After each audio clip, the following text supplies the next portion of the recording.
耶！放暑假啦，好開心啊！放暑假啦！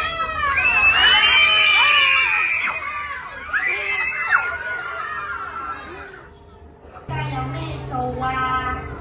梗係去玩啦！因為唔去玩咩就要走啦。唔知喎，等我問下媽咪先。咁暑假你哋計劃做咩咧？媽咪話帶我哋去日本旅行喎。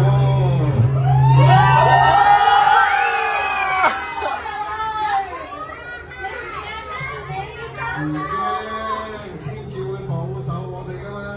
哇！暑假我見媽咪教我係學游水，我一定要學識游水嘅。好，阿基，祝你成功。我咧暑假咧就想學游水啦、畫畫啦、打功夫啦、唱歌啦，總之好多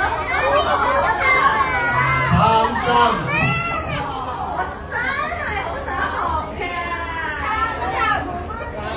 你有興趣就得㗎啦，老師支持你，好好安排時間。子明，暑假你有咩安排啊？有啲急務先。係咪有小朋友要去廁所啊？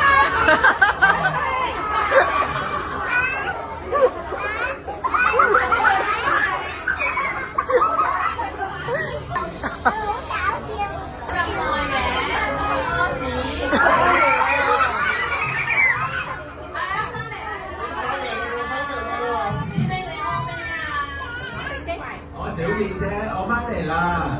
我諗到佢哋做咩啦？暑假一定要做功課。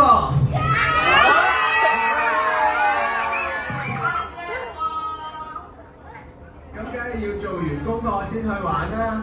我諗住咧做完功課就去海洋公園。海洋公園咧，我記得有熊貓睇喎。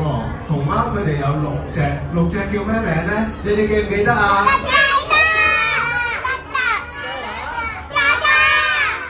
我收到盈盈、樂樂、可可，仲有嘉嘉、德德，仲有我最中意嘅